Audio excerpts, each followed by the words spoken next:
Bom, pessoal, vamos iniciar agora a aula sobre projetos de rede na cadeia de suprimentos. Na aula de hoje, nós continuaremos utilizando a nossa bibliografia básica baseada na gestão de cadeia de suprimentos do Chopra e administração em produção e operações do Krajewski. Okay?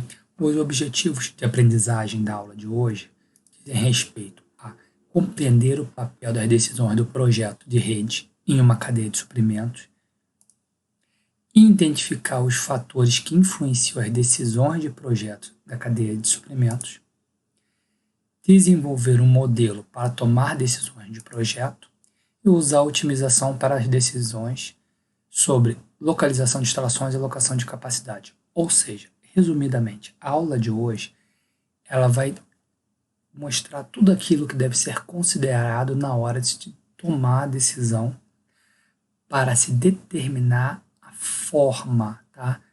A estrutura de uma rede de distribuição da cadeia de suprimentos. Tá? Identificar todos esses fatores e, no final, usar esses fatores para tomar decisão e, finalizando, usar modelos de otimização para essa tomada de decisão. Bom, no Moodle foi disponibilizado um estudo de caso falando sobre a BMW. Quais foram os fatores, no estudo desse estudo de caso, quais foram todos os fatores que ela considerou durante anos até a tomada de decisão da localização da sua nova instalação.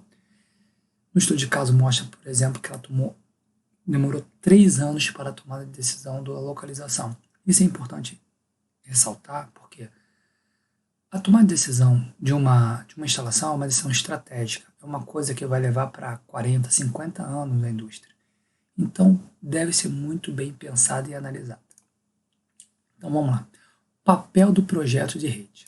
Então, que papel que ela tem? Não. Então, o primeiro é o papel das instalações na hora da tomada de decisão, ou seja, que papel cada uma das instalações deve desempenhar e que processos são realizados em cada uma dessas instalações. Quando eu falo papel, realmente são as funções que vão ser feitas dentro da instalação. Ou seja, vai ser uma instalação que vai produzir um único produto? Ela vai produzir mais de um produto? Entendeu? Então, quais são os processos que vão ser realizados dentro dela? Aqui a gente tem um exemplo de um estudo de caso da Honda, nos Estados Unidos, que ela tinha uma produção que produzia tanto SUV, né, que são os utilitários, quanto carro de passeio menores. Durante uma crise, essa flexibilidade permitiu que, quando os carros SUVs tiveram a sua demanda reduzida, ela pôde aumentar a de carro de passeio. Então, com isso, ela conseguiu se reequilibrar. Isso é fundamental, essa tomada de decisão, na hora de selecionar o tipo de instalação. Porque você depois, uma vez instalada de uma forma, você não consegue alterar. A segunda questão é a localização. Onde as instalações devem estar localizadas, tá? Então, um estudo de caso da BMW, ele reporta tudo aquilo que foi considerado na hora da tomada de decisão, tá? Por quê? Porque isso vai ter um impacto de longo prazo sobre o desempenho de uma cadeia de suprimento, pois é muito caro fechar uma instalação ou mudá-la para um local diferente, tá? No caso aqui, tem um outro estudo de caso falando sobre a Toyota, que abriu sua fábrica nos Estados Unidos. Foi uma decisão de atender o mercado americano e se mostrou acertada quando o crescimento econômico japonês fez com que sua moeda ficasse muito forte e inviabilizasse as exportações de carro a partir do Japão para os Estados Unidos. Então, a tomar a decisão de colocar uma fábrica nos Estados Unidos nesse momento se mostrou acertada. A segunda questão é a alocação de capacidade, ou seja, quanta capacidade deve ser alocada a cada uma das instalações. Existem 2 fatores primordiais aqui.